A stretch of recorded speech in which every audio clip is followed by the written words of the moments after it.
আসসালামু আলাইকুম everyone, welcome to my YouTube channel চাঁদপুরের কন্যা মায়াবতী। যে যেখান থেকে দেখছেন আশা করি ভালো আছেন। আলহামদুলিল্লাহ আমিও ভালো আছি।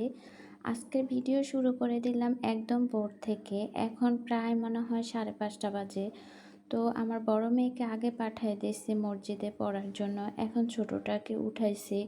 আসলে ওকে ভোরবেলা উঠানো অনেকটাই টাফ। তো আজকে কয়েকদিন যাবত ওকে আস্তে আস্তে উঠানোর চেষ্টা করতেছি, যেহেতু ও এত ভোরবেলা উঠে না। তো এ কারণে ওকে আবার একটু পরে দিয়ে আসি, আর ওকে সবসময় কোলে করে দিয়ে আসি। আজকে বলতেছে যে আম্মু ভিডিও করব, তুমি হাঁটো। তো এ কারণে ও হাঁটতেছে। তো ওকে দিয়ে এসে আবার এই যে বাজারগুলা গুছাইতেছি। বাজারগুলা রাতের বেলা আনছে আমার হাজব্যান্ড, আসলে অনেক দেরি আসছে। তো এগুলো আর আমি রাতের বেলা ধরি না, এখন এগুলা গোছাবো। বাজার আনলে আমি সাথে সাথে গুছিয়ে ফেলে, না হয় দেখা গেছে পলিথিন ব্যাগে থেকে একটু পচে যায়। তো এই তো এখন আমি নাস্তা বানাইতেছি। বাচ্চারা যেহেতু মসজিদে আছে, আমি ওদের জন্য এখন নাস্তা বানাবো। আসলে আমার বাচ্চারা সকালবেলা মক্তবে যায়, আর বিকাল হলে আবার আরবি প্রাইভেটে দিয়েই আমি। দেখা গেছে কি একটা বয়স হলে না আরবি পড়াটা হইতে চায় না। আরবি পড়া মানে বাচ্চারা পড়তে চায় না, এ কারণে তাড়াতাড়ি করে মক্তবও দেই, আবার প্রাইভেটও পড়াই। আর আমার বড় মেয়ে ক্লাস 3-তে পড়ে, আর মানে কোরআন শরীফ পড়ে। আর ছোটটা হচ্ছে এখনও তো অনেক ছোট। তারপর আজকে কয়েকদিন মক্তব্য দিচ্ছি, তার উপরে আবার আমিও বাসায় মোটামুটি কি বলে একদম সূরা সব কিছু পড়াইতেছি। তো আজকে অনেক দিন যাবত আসলে আমার আলু ভাজি খেতে ইচ্ছে করতেছে রুটি দিয়ে, যেহেতু সহসায় মানে আলু ভাজি করা হয় না, চাই বেশি করা হয়। তো আজকে ভাবলাম যে একটু আলু ভাজি করি রুটি দিয়ে খাওয়ার জন্য। তো আলু ভাজিটাতে আমি আজকে একটু ডিম ভেঙে দিছি, আর অনেক বেশি মজা লাগছে। আপনারা অবশ্যই ট্রাই করে দেখবেন। অ্যাকচুয়ালি আজকে আমার তেমন রান্নাবান্না নাই। রান্নাবান্না না থাকলে না অনেক বেশি ভালো লাগে। যদিও আমার হাজব্যান্ড এই কথা বললে বলে যে আমি নাকি কামচোর, অলস, এ কারণে এই কথা বলি। বাট পুরুষ মানুষ কিভাবে বুঝবে মহিলাদের এই সমস্যাটা, কত কষ্ট করে রান্না করে, প্রতিদিন কী রান্না করব খুঁজে খুঁজে বের করে রান্না করতে হয়। তো একজন যদি রান্না করতে না হয় তাহলে তো অনেক বেশি ভালো লাগে আমার কাছে। আমার যেহেতু শ্বশুরবাড়ি আর বাপের বাড়ি কাছাকাছি, তো আমার আম্মা কোনো কিছু ভালো মন্দ রান্না করলে আমার জন্য পাঠিয়ে দেয়। তো সেই সুবাদে মাঝে মাঝে আমার রান্না করা লাগে না। তো আজকেও আমার আম্মা মানে তরকারি পাঠিয়ে দিছে, আমার তেমন একটা রান্নার উপরে চাপ নেই।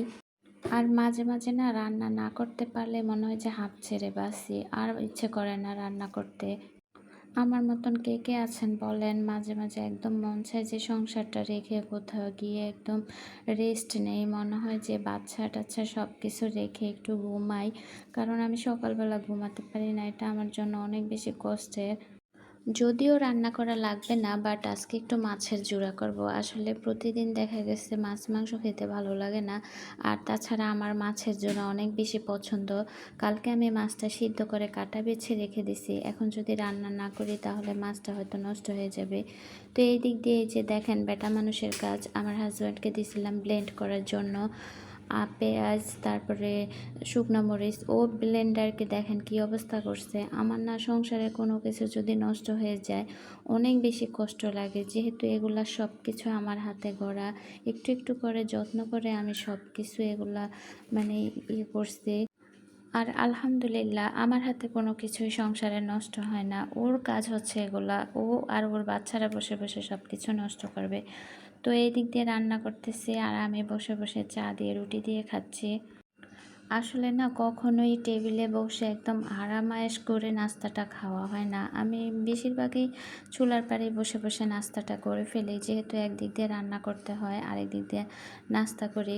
আর মাটির চুলাটা এরকমই, মানে একদম বসে বসে রান্না করতে হয়, উঠে যাওয়া যায় না। এটা তো আর গ্যাস না যে বন্ধ করে তারপরে একটা কিছু করে আবার চুলা জ্বালিয়ে দিব। মাটির চুলাতে একবার জ্বালাইলে আর নিবানো যায় না একদম রান্না শেষ হওয়া পর্যন্ত। গরম গরম ভাতের সাথে এই মাছের জুড়াটা খেতে এত মজা লাগে আমার কাছে।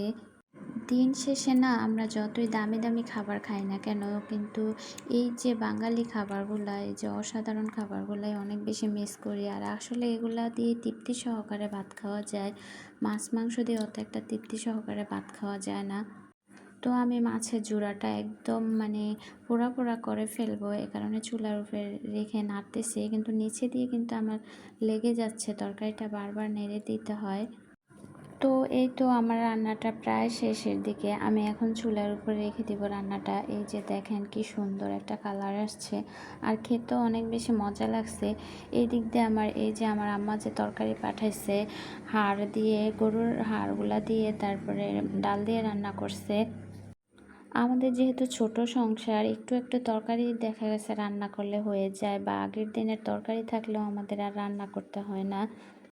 তো আজকে এ পর্যন্তই। যারা আমার ভিডিও সব সময় দেখেন তাদেরকে অসংখ্য ধন্যবাদ। অবশ্যই আমার ভিডিও দেখে লাইক এবং কমেন্ট করবেন। আর যারা নতুন নতুন আমার চ্যানেলে আসেন তারা অবশ্যই, যদি আমার ভিডিওগুলো আপনাদের কাছে ভালো লেগে থাকে তাহলে চ্যানেলটা সাবস্ক্রাইব করে পাশে থাকবেন। এ পর্যন্তই। আল্লাহ হাফিজ।